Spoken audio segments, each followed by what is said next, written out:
Vamos a seguir. Nos quedamos viendo la importancia de las proteínas, que las proteínas en la membrana bilipídica iban a servir como la entrada a la célula y más o menos las proteínas van a ser como entre un 50% del peso de la membrana lipídica.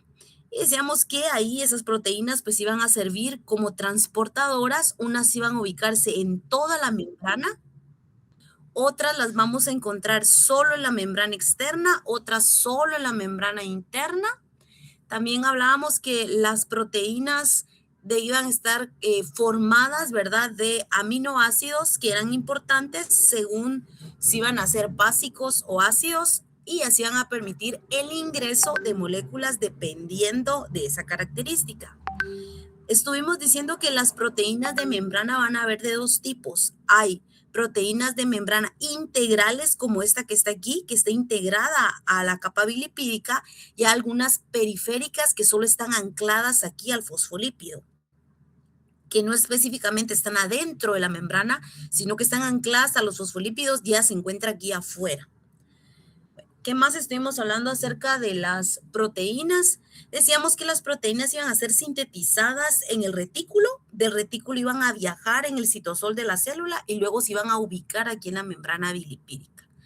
Creo que eso fue lo que estuvimos viendo y decíamos que las proteínas pertenecían tanto al transporte pasivo como al transporte activo. En el transporte pasivo, pues iban a dejar pasar a una molécula, en este caso aquí hay una proteína de membrana que se llama GLUT4, que es para que la glucosa entre sola. Miren, va a entrar sola. No necesita nada más. Y supongamos que si no necesita energía, entonces sería un sistema uniporte, transporte pasivo, ¿verdad? Porque está pasando sin necesidad de energía. Entonces aquí dice, cuando se mueve una sola molécula en una dirección va a ser uniporte. Si utilizáramos energía propia, o sea, si aquí se necesitara ATP, entonces sería uniporte activo. Si aquí usáramos energía de otra reacción, también sería activo, ¿verdad? Entonces, como ejemplo, tenemos a la GLUT4, que es necesaria para que algunas células dejen entrar a la glucosa que está en el citoplasma, perdón, en el espacio intersticial. Se me olvidó y no estoy grabando. Ahorita lo recordé.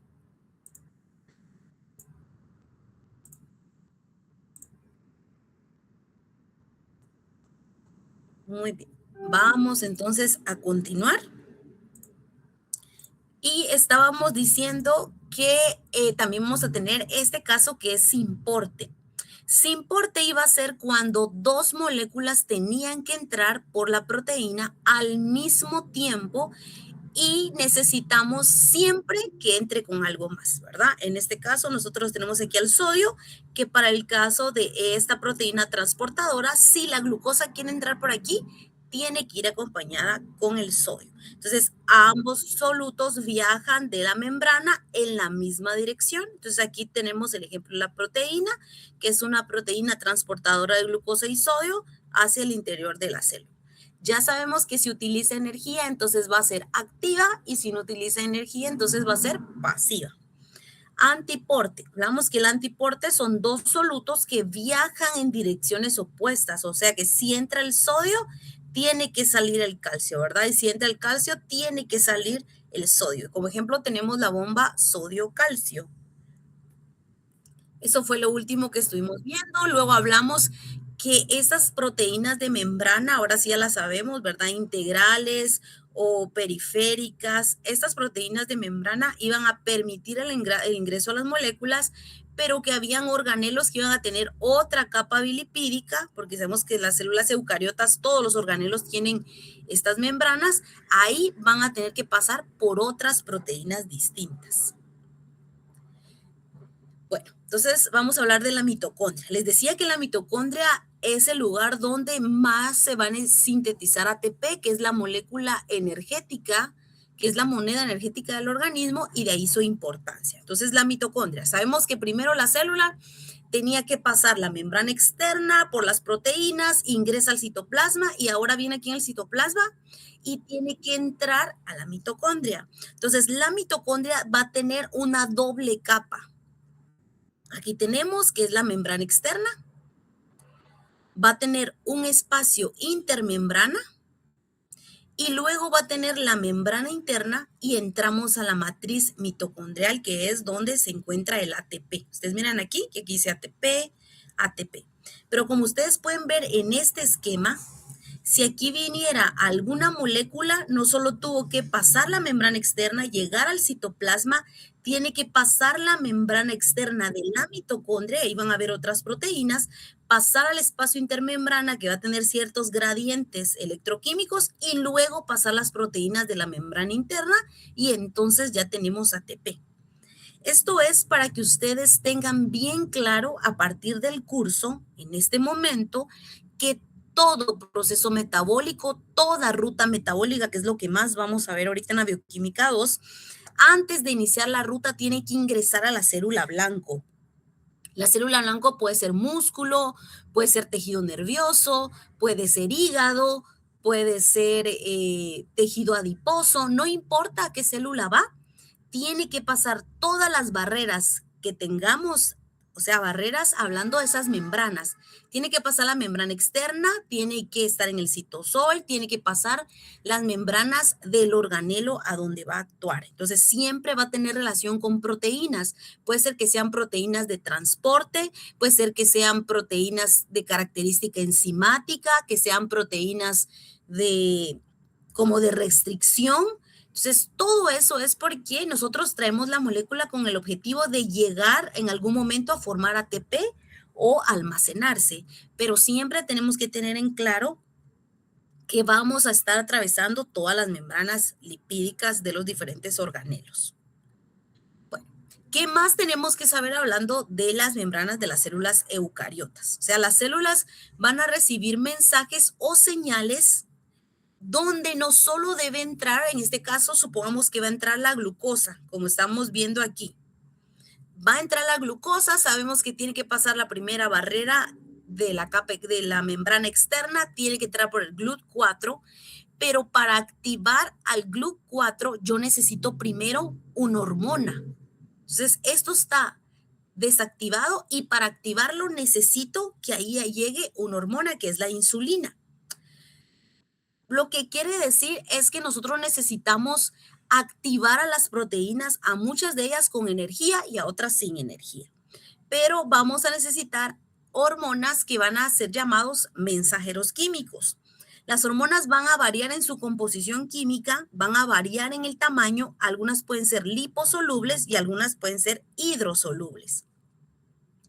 Las hormonas liposolubles, o sea, como nosotros en la sangre estamos en líquido, entonces sabemos que las hormonas liposolubles no pueden estar libres en la sangre, sino que van a tener que ser transportadas por proteínas. O sea, una proteína transportadora va a llevar a esa hormona que es liposoluble. Pero tenemos hormonas hidrosolubles como la insulina, la adrenalina, que se van a liberar del cerebro, ¿verdad? De la glándula adrenal. Se van a liberar específicamente en sangre y van a poder viajar sin ningún problema y llegar a los receptores de las membranas. Entonces vamos a empezar con hormonas liposolubles. Primero, cuando se produzcan como las hormonas esteroideas, o sea, los estrógenos, progesteronas, estas hormonas son de tipo liposoluble.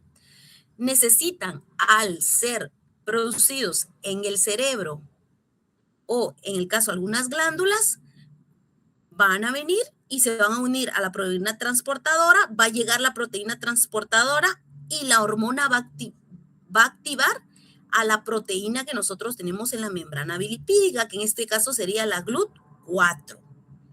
Entonces la GLUT4 ya deja entrar a la glucosa, ¿verdad? Y va a activar el receptor intracelular y ya se va a permitir la entrada de glucosa a la célula.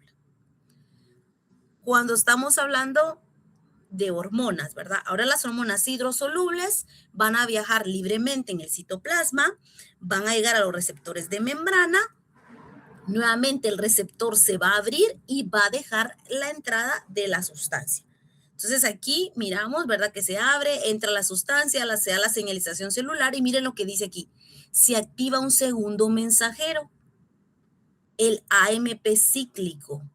¿Se recuerdan que estuvimos viendo esto? Que las moléculas de alta energía, como el AMP, en este caso ciclado, pueden actuar como segundos mensajeros y entonces tenemos la respuesta celular.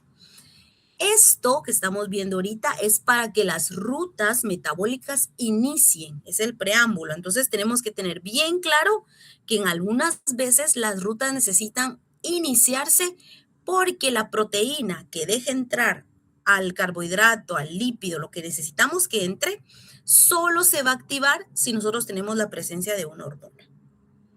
Espero que esté claro. Si hay alguna duda, activan su micrófono y preguntan. Doctora, ¿puede repetir los hidrosolubles? Sí, está bien. Bueno, Gracias. hidrosolubles. Hidrosolubles van a ser como el caso de la adrenalina. Supongamos que nosotros tenemos un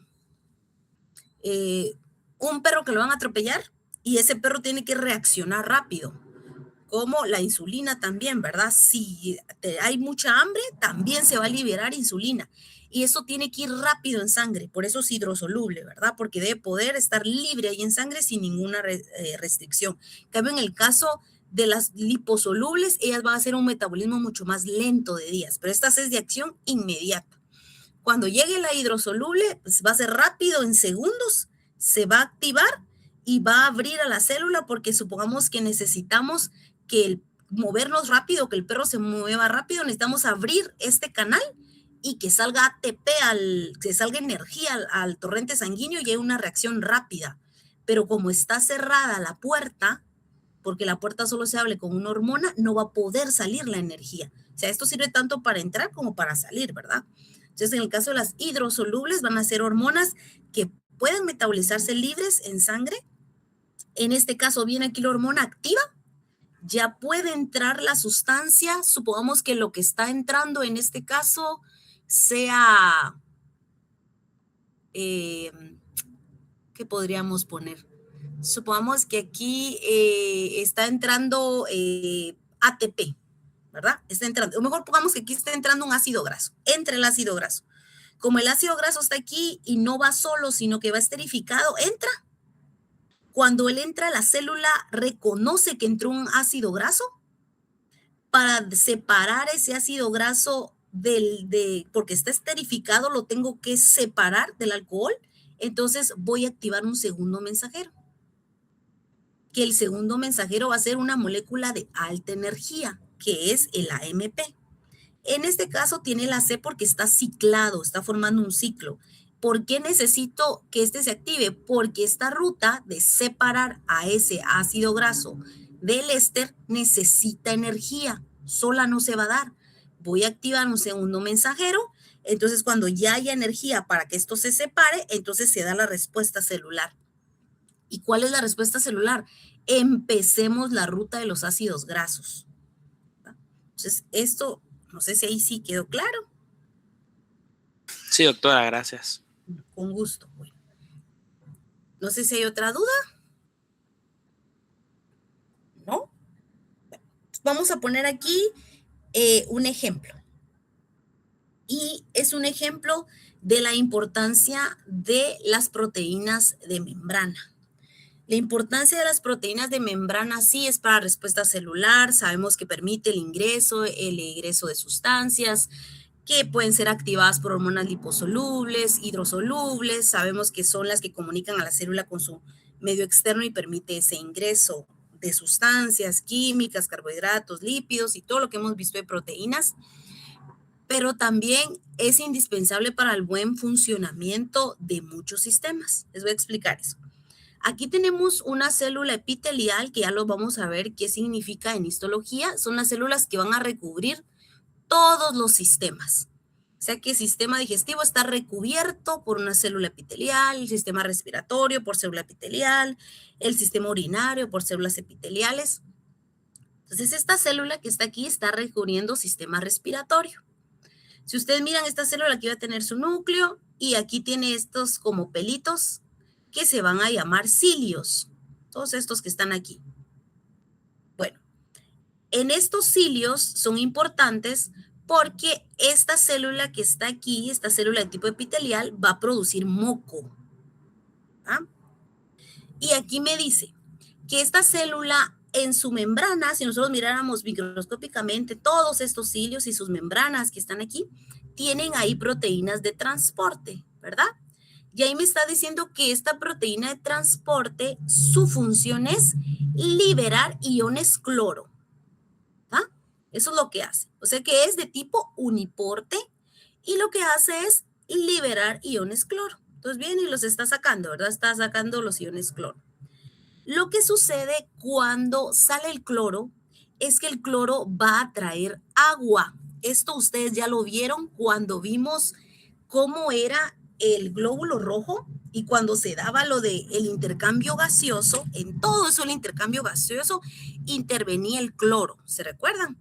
Y el cloro tiene que ver para que se forme agua. Entonces, estos iones cloro ya aquí, afuera de la célula, en este espacio, va a venir y va a hacer que entonces se forme moco aquí afuera. Porque esta célula viene y está produciendo moco y cuando llegue el agua, ese moco se vuelve más líquido. Entonces aquí estamos aquí. Miren, ahí están los cilios, se están moviendo y es un moco hidratado. ¿Por qué se hidrató? Porque la célula sacó cloro a través de esa proteína uniporte, ¿verdad? Ahí estamos. Bueno, ¿qué es lo que pasa con la fibrosis quística? La fibrosis quística es una enfermedad que da tanto en los seres humanos como en los animales. Y lo que sucede es lo siguiente. Esta proteína que está aquí, que ustedes miran aquí, es esta misma que está aquí. Y lo que sucede es que nosotros decíamos que la proteína estaba formada de aminoácidos, ¿verdad? Bueno, y esos aminoácidos, supongamos que nosotros tenemos alanina en la posición 1, después tenemos aspartato en la posición 2, después tenemos glutamato en la posición 3. Pues esta proteína uniporte que era esta, en la posición 508 tiene que tener fenilalanina, según el orden. Pero en la fibrosis quística, esta proteína viene y no está, sino que está en la posición 509. Miren, la glicina 500, o sea, viene y se da una alteración. Y no está ese orden de un aminoácido tras otro, porque cuando vimos aminoácidos, vimos que ese orden de aminoácidos específico es quien forma una proteína específica. Entonces, esta proteína transportadora, lo que va a pasar es que va a tener una alteración ahí y no tiene a la fenilalanina. Entonces, como no la tiene, no puede sacar el cloro. Como el cloro no puede salir, entonces, ¿qué pasa con el moco? El moco no está hidratado, sino que el moco es un moco denso. Y miren cómo están los cilios. Es un moco espeso y deshidratado. Y eso es perfecto para que llegue la presencia y las bacterias puedan alimentarse de todo ese moco. Lo que quiere decir que los animales que tienen fibrosis quística van a tener un riesgo más alto de que tengan infecciones de tipo bacterianas. Bueno, entonces ahora yo les voy a decir dónde se ubican estas células que producen moco. Estas células que producen moco están, por lógica, en el sistema respiratorio. Pero esas células que producen moco también están en el sistema digestivo, porque todo el producto de la digestión luego tiene que agregarse moco para que transite de mayor facilidad en el intestino grueso. Estas células que producen moco también están en el sistema reproductor. Quiere decir que nosotros vamos a tener pacientes que van a tener enfermedades bacterianas recurrentes y podríamos decir aquí que esto tiene que ver con el sistema inmune. ¿Qué creen? ¿Tiene que ver con el sistema inmune o no? ¿Alguien que opine? Futuros médicos Creo que sí. Bueno, pero ¿qué es lo que está mal? ¿Está mal el sistema inmune o están mal las proteínas celulares? Las proteínas. Las proteínas. Se dan cuenta que son las proteínas celulares, porque si fuera algo inmune, nosotros tendríamos que decir que las células de defensa no pueden defender, pero no son las células de defensa. Miren, solo con que una proteína esté mal genéticamente, nosotros vamos a ver que eso va a desencadenar problemas en nuestros pacientes. Bueno, entonces ya que el moco está muy espeso, y tengo que hidratarlo más, entonces como médico tendríamos que decir, bueno, es una fibrosis quística, no tiene nada que ver con la inmunidad. El paciente tiene una buena respuesta inmune, el paciente tiene una buena nutrición, tiene una buena alimentación, no es nada alérgico. Entonces llegamos a este diagnóstico, ¿verdad? Siempre son problemas respiratorios, digestivos y dificultad respiratoria. Y el dueño siempre dice que el problema es el moco.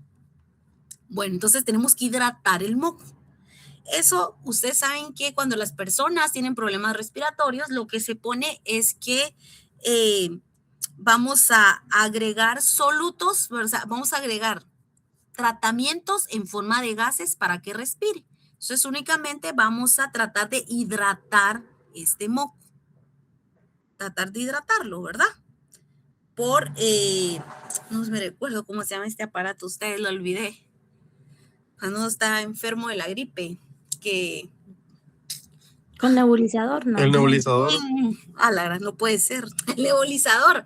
Ponemos el nebulizador, lo único que no vamos a agregar broncodilatadores ni vamos a agregar tampoco antibióticos, sino que únicamente queremos hidratar el moco y ahí tendríamos que ver una buena respuesta del paciente. Este ejemplo es para que ustedes miren que únicamente la alteración de estas proteínas puede desencadenar problemas graves en nuestros pacientes. Y es esto que está aquí. Miren pues, entonces fibrosis quística. Nosotros tenemos aquí a las células, ¿verdad? Y decíamos que aquí en el retículo se iba a dar la síntesis proteica. Y va a venir esa proteína y se supone que esa proteína va a viajar en una vesícula exocítica, va a bajar y la proteína se va a ubicar aquí. Pero ¿qué pasó? El problema es que se formó mal la proteína. Eso es lo que tenemos nosotros. Que lo que se está haciendo es que la proteína está mal configurada. Entonces, el propósito es que dejara salir el cloro y agregarse agua y todo lo demás. Pero lo que está pasando es que el cloro no puede salir, es lo que estamos diciendo, porque esta proteína está mal hecha, ¿verdad? Bien, y el cloro no puede salir y por lo mismo que no puede salir, va a haber aquí un moco que va a quedar como espeso y va a haber presencia de bacterias, ¿verdad? Que es lo que está aquí especificando. Dice que el cloro no puede salir, entonces no llega a la luz de la célula, ¿verdad? Ese es el equilibrio electrolítico pasivo del cloro, va a permanecer neutro, entonces no se va a transportar el agua. Lo que sabemos que el agua sigue un gradiente osmótico creando iones para hidratar la superficie, y eso va a pasar en el sistema respiratorio y nosotros vamos a ver un moco que va a tener una alta viscosidad. Entonces, la falta de canales de cloro resulta con un moco espeso y deshidratado. En consecuencia, los pacientes con fibrosis quística tienen dificultad para respirar y una predisposición a enfermedades respiratorias. Para que miren que esto sí les va a servir. Bueno, chicos, no sé si tienen alguna duda de la primera unidad que son membranas biológicas. ¿Alguien tiene alguna duda? Doctora, ¿y si esa proteína está mala, no puede haber como apoptosis para destruirse? No, porque se recordarán que la apoptosis de las células está regulada. Es que tú no estabas ese día en la clase, José Andrés. Bueno, vamos a poner, la apoptosis realmente no tiene que ver con las proteínas, sino para que suceda una apoptosis celular, eso está regulado por lípidos, ¿verdad?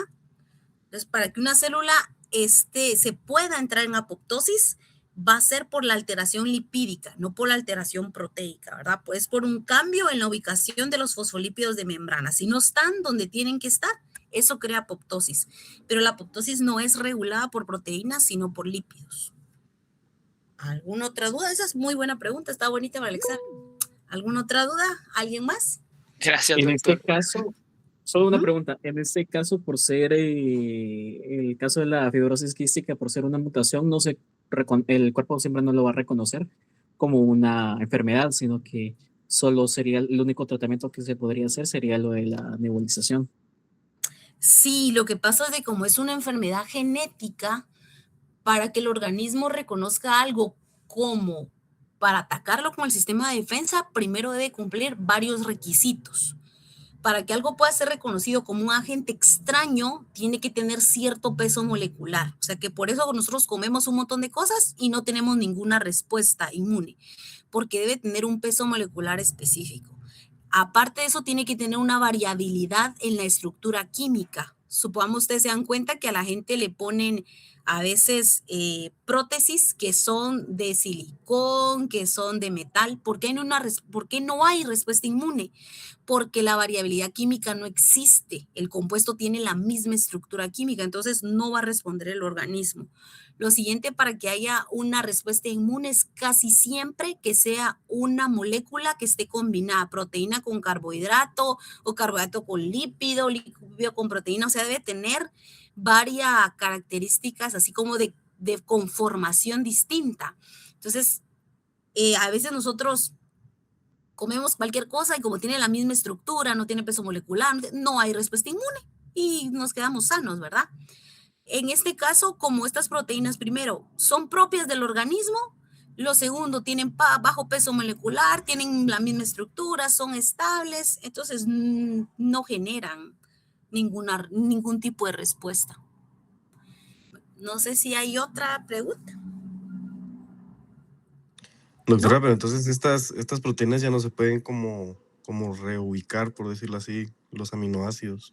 No, porque ahí tenemos desde la transcripción y la traducción, está cuando se empiezan a unir los aminoácidos y forman los enlaces peptídicos, el ribosoma los pone mal, que ya es algo genético, ¿va? Entonces el ribosoma viene y se equivoca y pone a otro en la posición que debe ir la fenilalanina.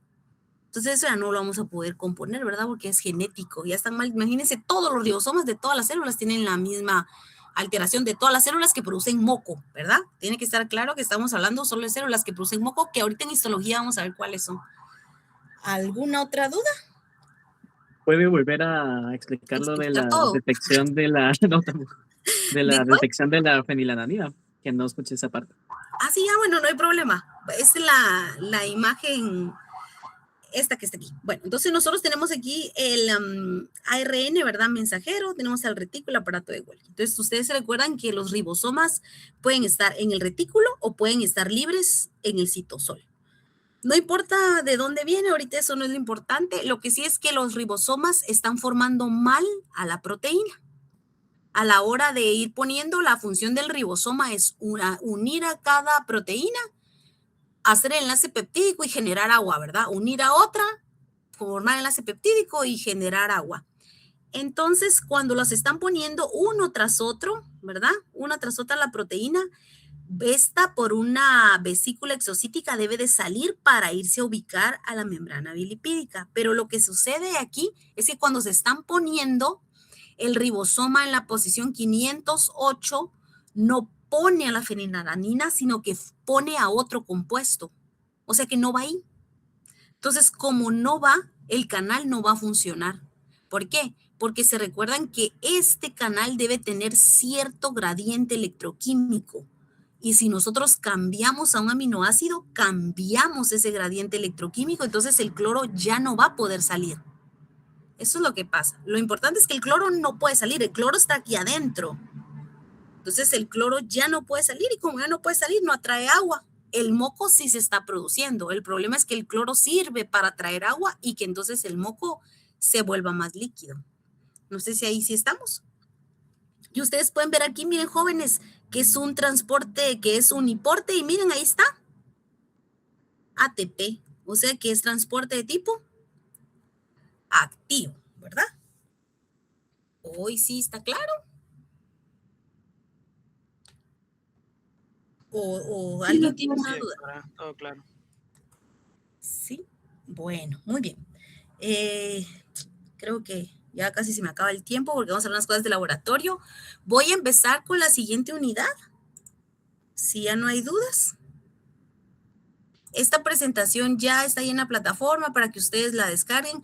Hay algunas imágenes que sí se las puse en el documento y hay otras que solo están en la presentación porque si no el documento va a ser muy largo. Estas imágenes, pues, cuesta un poquito crearlas porque no están en ningún lado y a veces la información pues es un poco difícil como explicar y ustedes con imagen creo que se quedan un poquito más claro, ¿verdad? Si alguien quiere que le pase las imágenes como en formato de imagen o que las suba, me avisan y se las envío. Bueno, vamos a empezar con la siguiente unidad, que es vitaminas, lípidos y minerales. La primera sección vamos a hablar de vitaminas liposolubles, que es la unidad, o sea, como la sección más larga de esta unidad. Muy bien, entonces estamos en vitaminas. El nombre vitamina significa para la vida. Son micromoléculas orgánicas que van a ser necesarias para rutas del metabolismo. Al inicio se clasificaron con el nombre del alfabeto, pero actualmente se está tratando de que nosotros ya no digamos vitamina A, sino que sepamos que vamos a decir retinol, ¿verdad? Cuando hablamos de la forma activa, o vamos a decir retinal o ácido retinoico, dependiendo en qué momento estamos hablando de la vitamina A o cómo se encuentra en ese momento. Van a estar formadas todas de carbono, hidrógeno, oxígeno y nitrógeno. Cuando hablamos de la medición o nosotros vamos a sugerir a un paciente alguna vitamina, siempre vamos a hablar en microgramos o en miligramos, ¿verdad? La mayoría de estas deben ingresar de la dieta porque muchas o casi que todas el organismo no puede metabolizarlas de novo. Novo significa de nuevo, o sea, el metabolismo de cero no puede formularlas. La mayoría tienen que entrar por la alimentación, o sea, de forma exógena. Lo que sí puede hacer el organismo es que puede absorber precursores, o sea, que ya venga de su forma inactiva y el organismo activarla, pero crearla no va a poder. Solo los rumiantes, algunas bacterias del rumen, tienen la capacidad de sintetizarlas o activarlas, pero no todas las vitaminas, son algunas en específico. Bueno, entonces primero las vitaminas las vamos a clasificar como ustedes están viendo en base a la solubilidad. Vamos a empezar con las que son liposolubles, o sea, solo van a ser solubles en grasa, que sería lo mismo que estamos hablando acerca de las hormonas. Tenemos hormonas liposolubles, hidrosolubles, es el mismo concepto. O sea que solo van a poder estas vitaminas metabolizarse en grasa, almacenarse en grasa. Vamos a tener que primero liposolubles, solubles en grasa, se van a almacenar en tejido adiposo. Ay, perdón, aquí la imagen se hizo mal. Y también en hígado. Vamos a tener funciones en el organismo, mayor cantidad de funciones en relación a las hidrosolubles. Se van a absorber por medio de emulsiones de la grasa. Entonces aquí emulsiones ya todos nos ubicamos, ¿verdad? Si estoy hablando de una emulsión, entonces sé que interviene sales pancreáticas e intervienen enzimas pancreáticas. Estoy en digestivo y estoy hablando de lípidos. Y entonces empiezo a hablar de kilomicrones y todo lo demás. Aquí me está diciendo eso. Se va a absorber una vitamina liposoluble, tiene que emulsificarse, según lo que yo sé que es emulsificación en el laboratorio, se tienen que formar las diferentes estructuras y entonces se va a poder transportar en sangre, ya sea por una lipoproteína o por una proteína específica. Lo mismo decíamos ahorita que hablábamos de hormonas liposolubles, deben ser transportadas por proteínas porque no pueden estar libres en sangre. Igual va a ser una vitamina liposoluble. Si no viaja en una lipoproteína, va a viajar en una proteína transportadora. ¿Estamos? Espero que sí. Bueno, entonces tenemos aquí a la vitamina A, que es la que voy a hablar hoy, que es el retinol. Creo que ya no me va a dar tiempo por solo hablar la introducción. La vitamina D, que es el calciferol, la vitamina E, que es el tocoferol, y la vitamina K. De estas 4 es las que vamos a estar hablando. Y luego en la siguiente sección, pues vamos a hablar todas las hidrosolubles que realmente tienen casi que las mismas características. Las hidrosolubles van a ser solubles en agua, el exceso se elimina por la orina, van a actuar como enzimas, o sea que ¿qué quiere decir que van a actuar como enzimas? No son proteínas, son vitaminas, pero que van a actuar en procesos enzimáticos. Casi siempre actúan como cofactores. Luego vamos a tener que aquí tenemos que actúan cofactores enzimáticos y se van a absorber a nivel intestinal. Igual que estas, ¿verdad? Ambas intestinal. Y quiero dejar algo bien claro. Las proteínas liposolubles sí pueden producir una hipervitaminosis. Las proteínas hidrosolubles no pueden producir hipervitaminosis. Voy a repetir. Las proteínas liposolubles sí se pueden volver tóxicas y producir hipervitaminosis. Las hidrosolubles no pueden ser tóxicas, no producen hipervitaminosis, solo hay una excepción y la vamos a ver conforme avancemos en esta unidad. Bueno, entonces las vitaminas liposolubles, sabemos que se transportan en sangre por lipoproteínas o fijas a una proteína de unión específica. Hablamos aquí que pueden almacenarse en el organismo y producen hipervitaminosis. Y aquí decimos que estas se eliminan cuando hay exceso por el riñón. En cambio, los excesos se almacenan en el organismo. Las vitaminas liposolubles, sabemos que estas se absorben en el intestino y las vitaminas hidrosolubles, aquí dice, no se almacenan.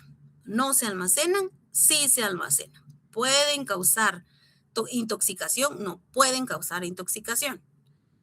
Estas vitaminas hidrosolubles se metabolizan en los fluidos corporales y no se almacenan. 2 veces lo puse aquí, no me di cuenta, pero para que quede claro, miren, jóvenes, no se almacenan. Y con esto creo que voy a terminar y luego vamos a hablar un poquito de laboratorio. Muy bien, entonces, ¿qué procesos bioquímicos o cómo tienen que ver los procesos bioquímicos las vitaminas? Queremos empezar a hablar de las rutas metabólicas, pero tenemos que conocer todo lo que interviene. Y algo más que interviene son las vitaminas. 1, tienen que ver en los procesos enzimáticos, o sea, en la catálisis. Y tenemos aquí como ejemplo la vitamina K, que sabemos que es una vitamina liposoluble, interviene en la coagulación. Bueno, entonces la vitamina K, como ustedes ven aquí nosotros tenemos que puede haber un paciente tuvo una hemorragia y se activa la primera proteína de la coagulación. Para que esa proteína pueda activarse, entonces nosotros vamos a ver que esa proteína es de tipo enzimático, porque aquí dice alfa-glutamil carboxilasa. Siempre el asa era, que yo estoy hablando de una proteína de tipo enzimático o una enzima. Para que esta pueda activarse necesitamos a la vitamina K. Entonces va a ser parte de la activación de la cascada de la coagulación. Cuando esto sucede y se activa esta enzima, se da una carboxilación. Ustedes saben que carboxilación es nosotros agregar carbono, llega ahí, se activa y entonces inicia el proceso de la coagulación. También las vitaminas van a intervenir en procesos de señalización celular como hormonas. O sea que la vitamina D también es una vitamina y también es una hormona de tipo liposoluble. Entonces, si es una hormona, nosotros sabemos que las hormonas van a actuar sobre proteínas de membrana, lo acabamos de ver. Entonces, aquí viene la vitamina D. Llega al hígado y llega al riñón. Viene y se activa y se vuelve calcitriol. Pues vamos a ver más adelante cómo se activa, sea todo esto. Y el punto es que llega aquí a un receptor del núcleo de la célula, o sea, una proteína que está aquí en la membrana que recubre al núcleo celular, y entonces se da una expresión genética, se va al intestino, se va al hueso y se dice que se absorba calcio. ¿Cómo inició todo esto? Puede ser que el organismo detectó que los niveles de calcio están muy bajos. Entonces, como el calcio está muy poco en sangre, vamos a usar a la vitamina D como una hormona, va a ir la vitamina a hígado, a riñón, se activa, después de que se activa se va al núcleo de las células del hígado y del intestino y dice empecemos a mandar expresiones genéticas para que se reabsorba calcio porque hay muy poco. ¿De dónde podemos sacar calcio? ¿Destruyendo hueso? ¿verdad? Y sale calcio a sangre o absorbiéndolo del intestino. Se dice al intestino que empiece a absorber todo el calcio y así subimos el calcio al sangre. Entonces sirve como señalización celular. La tercera, como ejemplo del tercer proceso bioquímico donde intervienen las vitaminas, es la vitamina A, que aquí dice retinal, ¿verdad? Bueno, entonces, ¿cómo es que actúa? La vitamina A va a venir, llega, sabemos que va a ser transportado por una proteína, obviamente, porque es liposoluble. Lo que va a hacer es que va a venir y va a actuar sobre el ojo, sobre la retina, que es esto que estoy señalando aquí. La retina tiene unos celulitas que se llaman bastones. Va a llegar el 11 cis retinal, va a activarse, va a actuar sobre los bastones, se envía la señalización al nervio óptico, entonces llegamos aquí al cerebro y la importancia es que esta transretina opsina es la que nos sirve para poder iniciar a ver cuando hay oscuridad. Sabemos que los felinos tienen esta actividad más elevada que los demás mamíferos, ¿verdad? Entonces quiere decir que tienen más necesidad de vitamina A, porque los bastones son los que sirven para ver cuando no hay luz. Y para terminar, vamos a tener también otra característica de las vitaminas que son antioxidantes de membrana, como la vitamina E. Esto también lo vimos en la bioquímica 1. La vitamina E es importante para no dejar que se formen más radicales libres. Tenemos la membrana bilipídica y nosotros sabemos que los lípidos tienen esa característica de empezar a sacar radicales libres. Y esos radicales libres empiezan a multiplicarse y generan más radicales libres y más radicales libres. Entonces, la vitamina E, su importancia es que va a bloquear al radical libre que se formó para que no se sigan generando más. Bueno, entonces esas son los primeros ejemplos o las características más comunes de los procesos bioquímicos donde van a intervenir las vitaminas. Bueno, vitaminas liposolubles, para que les quede claro, les puse esta imagen. Lo que comes se queda, o sea, porque todas son grasa. ¿Y qué vitaminas son? Es la K, la E, la D y la A. Ahí vamos a dejarlo. Si no hay dudas, ¿alguien tiene dudas? ¿No?